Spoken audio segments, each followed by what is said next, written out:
네, 지금부터 24시간 동안 아주 빠른 일들이 진행됐습니다. 자, 박근혜 대통령 그리고 남재준 국가정보원장이 오늘 국민 앞에 고개를 숙였습니다. 간첩 증거 조작 사건에 대한 사과입니다. 또 어제는 그 진상이 공개됐는데 간략하게 정리해보면서 정치적 함의를 하나씩 짚어보겠습니다. 자, 하종대 부국장께 질문 드릴게요. 어제 검찰이 발표한 사건의 전말 아주 간략하게 압축해 좀 설명해 주시죠. 예, 간략하게 정리하면요. 네. 유가강, 즉 화교 간첩으로 몰린 네. 유가강에 대한 간첩 증거로 네. 검찰이 제출한 3가지 문서가 있었는데 그중에 네.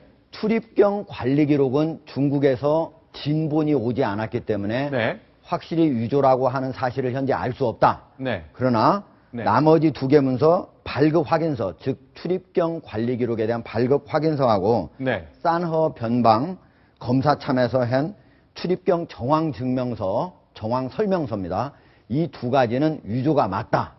그러면서 관련자들에 대해서 국정원에 2명, 현장에 있는 수사팀장들 2명, 그리고 협조자 2명은 구속 기소를 하고, 그리고 이모 대공수사국 처장과 밑에 있는 이모 주선양 총영사관 4급 이 2사람은 불구속 기소를 했습니다. 자, 그러면 한 사람 더, 네. 바로 지금 현재 아산병원에 입원 중인 권모 과장이라고 있습니다. 네. 이 사람이 실질적으로 파트장을 하면서 이 사건 전체를 총 지휘 책임이 있는 사람인데요. 네네. 이 사람은 아마도 병원에서 나오게 되면 구속 기소가 될 것으로 보입니다. 자, 그러면 정리하면 아주 그냥 단순화시키자면 5급 공무원, 4급 공무원, 3급 공무원 전부 다 증거 조작에 관여했다. 그래서 이제 기소가 된 거잖아요. 예. 2급 공무원 이상은 일단 확인이 안 된다면서 문제가 없는 걸로 검찰은 판단한 거네요.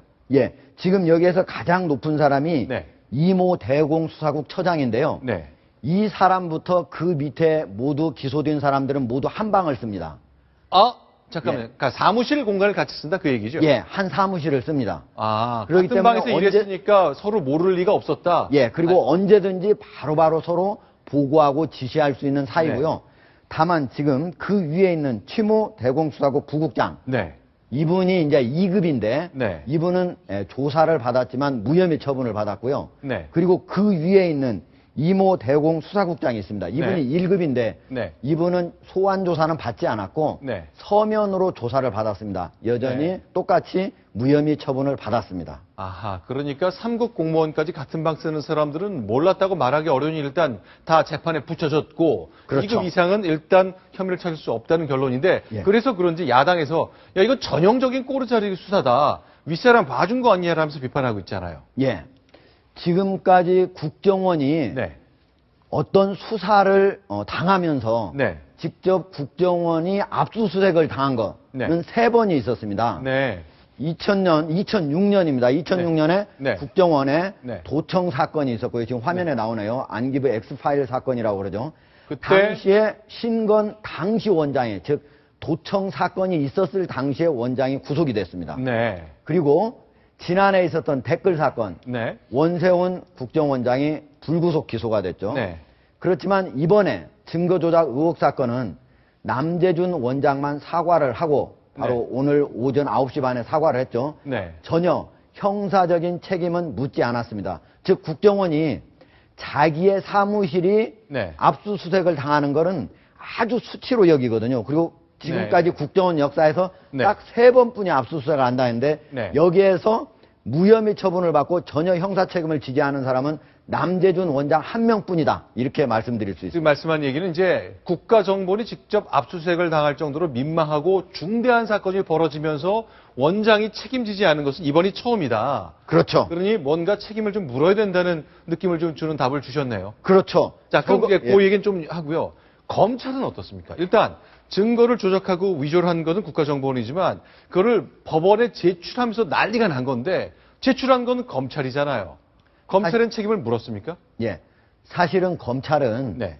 국정원이 이런 것들을 1차적으로 조사를 해오면 네. 경찰도 마찬가지입니다. 경찰이 1차 조사를 하고 검찰에 넘겼거나 네. 아니면 국정원이 1차 조사를 하고 검찰에 넘겼거나 네. 반드시 2차 조사를 하고 각 국정원이 제출한 각종 그런 증거 관련 자료가 네. 진본인지 네. 아니면 위조된 것인지 네. 충분히 기소의 자료로 쓸 수 있는 건지 재판부에 넘길 네. 수 있는 자료인지 이런 것들을 충분히 확인을 해서 기소하는 게 맞습니다. 그런데 간첩, 네. 국정원에서 하는 마약 사범도 하고 간첩 사건도 하거든요. 네. 그런데 간첩 사건이라고 하는 것은 사실은 거의 그동안 국정원에 맡기다시피 해왔습니다. 그리고 네. 국정원에서 수사를 해오면 그거를 그냥 믿고 대부분 다시 한번 재확인만 좀 하고 네. 거기에서 피의자에 대해서 피의자 신문조서만 다시 한번 작성을 해서 네. 그냥 재판에 넘겼습니다. 그것이 네. 그동안의 관행이었는데 네. 이번에 그런 관행을 더 이상 쓸 수 없다고 하는 사실이 드러난 것입니다. 네, 알겠습니다. 그러면 검찰이요, 관행적으로 간첩 사건만큼은 국정원을 믿고 또는 신뢰하고 아니면 그동안 별다른 주도권을 주지 못하고 그냥 수사하고 계속 넘기는 것만 했는데 아무래도 이번에 큰 코 한번 다쳤기 때문에 앞으로 관행이 좀 바뀌지 않을까 싶습니다. 어쨌건 온통 나라를 들쑤놨던 간첩 사건의 증거 조작, 어제 그 수사 결과가 공개됐습니다. 뭐 당연히 후폭풍이 클 수밖에 없습니다. 대통령, 국가정보원장 등 많은 분들이 사과했는데요. 이 사과의 의미, 앞으로 정치적 향배를 좀 이야기해 보겠습니다. 먼저 사과와 묶음 영상으로 준비했습니다. 국민들께 심려를 끼쳐드리게 되어 송구스럽게 생각합니다. 또다시 국민들의 신뢰를 잃게 되는 일이 있다면 반드시 강력하게 책임을 물을 것입니다. 국민 여러분께 심려를 끼쳐드리게 된 것을 머리 숙여 깊이 사과드립니다. 대단히 잘못된 일이라고 그렇게 사죄의 말씀을 드립니다. 네, 이거 뭐 사실은 한 몇 시간 사이에 대통령, 국가정보원장, 법무부 장관이 일제히 사과했습니다. 네, 어떻게 그렇습니다. 보셨어요? 그러니까 대통령은 국무회의에서 네. 사과를 했고요. 네. 근데 이제 그 워딩 네. 사과의 내용은 이후에 이제 브리핑을 통해서 조금 늦게 공개가 됐습니다. 그런데 같은 시간 오전 10시에 남재준 국정원장이 네. 국정원에서 직접 또 같은 시간에 사과를 한 셈이고요. 네. 그런데 다만 그 남재준 원장 같은 경우는 네. 뭐 그 사과 코멘트가 단 3분이었습니다. 이건 네. 기자회견이라고 하기도 좀 애매하고요. 아. 3분 동안 사과의 얘기를 하고 강도 높은 국정원 개혁 진행하겠다. 네. 이렇게 하고 고개 숙여서 인사하고 바로 나가버려서 예를 들면 향후 자신의 거취라든지 이런 거에 대해서 기자들이 질문할 기회조차 없었습니다. 자, 보통 국가정보원 내부에서 이렇게 회견하는 일 저도 본 적이 별로 없네요. 예. 카메라 반입을 별로 허용하지 않는 곳인데 오늘은 사과를 해야 되기 때문에 카메라 출입을 허용했군요. 예. 국가정보원장이 이렇게 직접 국민을 상대로 사과하는 것도 이례적이지만요. 네. 대통령과 네. 그리고 법무장관 그리고 국가정보원장이 동시에 한날에 네. 이렇게 사과하는 것도 매우 이례적입니다. 네. 그런데 네. 국가정보원장이 네. 국민들께 심려를 끼쳐드려서 죄송하다라고 그랬는데 네. 이거는 단 한 사람에 대한 어떤 범죄 혐의 증거 조작의 문제가 아니고 네. 국가의 사법 체계를 근간을 흔든 아주 국가에 대한 큰 범죄다. 네. 저는 그런 측면에서 국가정보원장이 보다 더 강한 사과를 했어야 된다. 이렇게 생각을 합니다. 네, 알겠습니다. 그러면 자, 이 얘기를 좀 여쭤볼게요. 이게 세 분이 이제 그동안 오랫동안 뭐 정치부, 사회부 이 영역에서 오랫동안 취재하셨기 때문에 세 분의 의견을 좀 한 가지 좀 여쭤볼게요. 내가 대통령이라면, 내가 국가정보원장이었다면 나라면 이랬을 것이다. 하종대 부국장부터 먼저 좀 얘기를 좀 해주시겠습니까? 예. 제가 만약에 네. 박근혜 대통령이라면 바로 국정원장 경질합니다. 네. 그리고 제가 남재준 국정원장이라면 바로 사퇴합니다. 왜냐면은 네. 이 문제는 단순히 개인에 대한 어떤 피해를 입힌 게 아니고 네. 국가의 사법 체계를 전체를 아까도 말씀드렸죠. 네. 근간을 흔든 국기문란 사건입니다. 네. 네. 만약에 이런 일이 있다면 앞으로 간첩을 국정원에서 잡았다고 했을 때 어느 국민이 믿겠습니까? 알겠습니다. 자, 그럼 이정은 차장은 어떠세요? 어떤 생각 갖고 계십니까?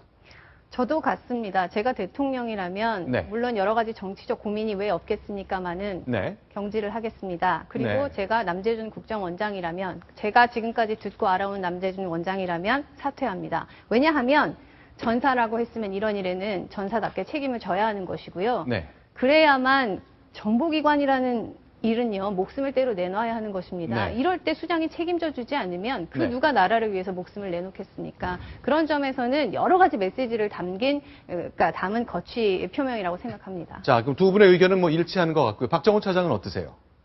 이게 형사적 책임이 없다고 해서 도덕적 또는 지휘 책임이 없는 건 아닙니다. 물론 네. 남재준 원장이 책임이 분명히 있는 건 사실이고요. 네. 다만 박근혜 대통령 입장에서 이 문제를 바라봤을 때는 저는 생각이 좀 다릅니다. 네. 박근혜 대통령이 국정원을 바라보는 시각은 국정원은 정치에 개입하지 않고 안보 문제만 전담해서 안보를 제대로 다룰 수 있는 기관으로 거듭나야 한다. 네. 이게 박근혜 대통령의 기본적인 국정원에 대한 철학입니다. 네. 그 철학을 남재준 원장만큼 잘 이행할 수 있는 그런 참모가 없는 게 또 사실이고요. 네. 그러다 보니까 박근혜 대통령으로서는 국정원 개혁의 어떤 방침, 방향 이걸 지키기 위해서 네. 이번에 남재준 원장에게 한 번 더 기회를 주는 것이 본인의 어떤 국정원 개혁의 틀을 유지하는데 가장 바람직하지 않겠냐 이렇게 판단을 했다는 것을 저는 이해하는 측면이 좀 있습니다. 하종대 국장은 좀 반론이 있으신 것 같네요. 아니요, 우리 박정훈 차장의 의견에 네. 어느 정도 충분히 공감을 하면서 아하, 예. 국정원장의 책임은 이번에 검찰이 형사 책임은 없다라고 분명히 얘기를 했습니다. 그건 네. 없다고 보고요. 네. 그러나 두 가지 책임이 더 있습니다. 하나는 지휘 관리 책임이 있다. 아하. 이 부분에 대해서는 자기가 사과조차도 하지 않았습니다. 네네. 마지막으로 도덕적인 책임이 있는 부분에 대해서는 오늘 사과를 했습니다. 네. 따라서 지휘 관리 책임은 여전히 남아있다. 이렇게 네. 볼 수가 있습니다. 그런데 제가 전체적으로 보면요. 그 제가 만난 좀 많은 당국자들도 그렇고 정치인도 그렇고 일반인도 그렇고 이만한 일이 생겨서 나라가 이렇게 뒤집혔으면은 국가정보원장이 책임질 법도 한데 뭐 이런 의견을 내는 분들이 분명히 있었습니다. 그런데 제가 더 그래서 궁금한 거는 저희가 이제 그래프를 숫자로 좀 보여드리고 있는데요. 경질을 안 할 것 같다는 건 뭐 충분히 예상하는 분들 많았는데 이런 일이 생기면 대통령 지지율 떨어져야 되는 거 아닙니까? 근데 왜 이렇게 높은 거죠? 설명 좀 누가 좀 해주세요. 대통령의 지지율은 이제 여러 가지 요인에 의해서 좌우를 합니다. 네. 이번에 국정원 문제는 분명히 대통령에게는 큰 네. 악재고요. 지지율에도 당연히 영향을 줄 수밖에 없다. 이게 상식이죠. 네. 그런데 지지율이 어떻습니까, 지금? 지지율이 지금 자료 화면에도 보다시피 네. 지금 4월 둘째 주에 59%로 지금 돼 있고 네네. 12일, 13일 KBS 미디어 리서치 조사에서 보면은 네. 68.5%까지 올라갔다는 거 아닙니까? 예. 이게 청와대에도 놀란 수치라는 겁니다. 네. 통상 김영삼 정부와 또 김대중 정부의 네. 집권 초기, 네. 1분기의 평균이 한 71% 정도 지지율이 나왔는데요. 네. 거의 그 정도 수준에 육박하는 지지율입니다. 그러다 보니까 대통령으로서는 사실 운신의 폭이 넓은 게 사실이고요. 네. 또 이렇게 지지율이 떨어지지 않는 가장 네. 큰 이유는 네. 야당의 견제가 좀 약하기 때문이 아닌가 싶습니다. 지금 네. 새정치민주연합이 창당을 했지만 지지율이 계속 떨어지고 있고 또 여러 가지 당내 분란들 이런 것들이 불거지면서 네. 어떤 대통령의 국정 운영 그걸 제대로 견제하지 못하고 있다. 대한 세력으로서의 어떤 가치가 조금 인정받지 못하고 있는 게 지금 현실이거든요. 네네.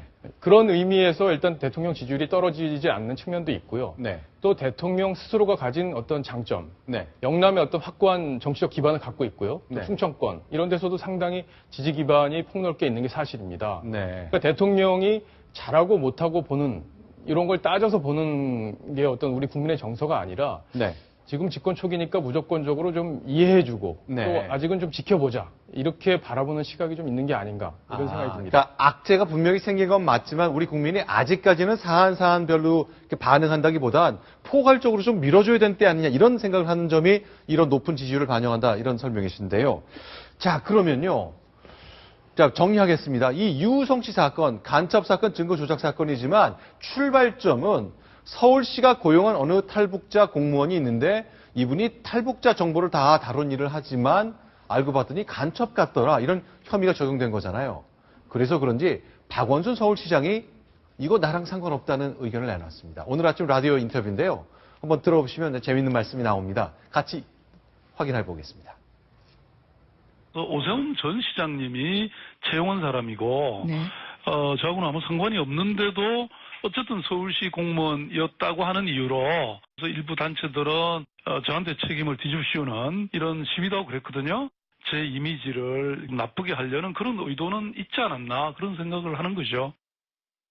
네. 사실 안보 프레임에서 박원순 시장은 굉장히 좀 그 안보 프레임에서는 불리한 게 사실입니다. 네, 네. 그동안 이제 안보 정체성에 대해서 여러 가지 의혹이 제기돼 왔었고 본인이 물론 이제 대북관에 대해서는 분명한 의지를 밝힌 바가 여러 차례 있지만 10년 전만 해도 국가보안법 폐지해야 된다는 얘기를 굉장히 강하게 그렇죠. 주장했기 때문에 예. 좀 비판을 많이 받았었죠. 예, 그런 의미에서 이제 서울시 공무원이 이런 문제가 간첩 혐의를 받고 이런 문제가 불거졌기 때문에 이게 박원순 시장 때 불거진 문제가 아니냐. 박원순 시장이 간첩을 채용한 게 아니냐. 이런 논란이 사실 있었던 게 사실입니다. 네. 근데 이제 유호성 씨는 오세훈 시장 때 채용이 됐고요. 네. 그 이후에 이제 박원순 시장 체제에서 이 문제가 불거진 건데 네. 내가 오해를 받는 게 조금 억울하다. 네. 이런 측면을 항변한 게 아닌가 싶습니다. 네, 알겠습니다. 저 이건 분명히 정리를 해야 되겠네요. 그 박원순 시장이 얼마나 이런 얘기를 많이 들었으면, 당신이 간첩 혐의 받는 사람 채용한 거 아니야? 얼마나 들었으면 이 시점을 택해 라디오 인터뷰에 나가서 좀 억울하다는 뜻을 밝혔을까요? 정리하시면 되겠습니다. 채용 시점은 오세훈 시장 때였다는 점 정리하겠습니다.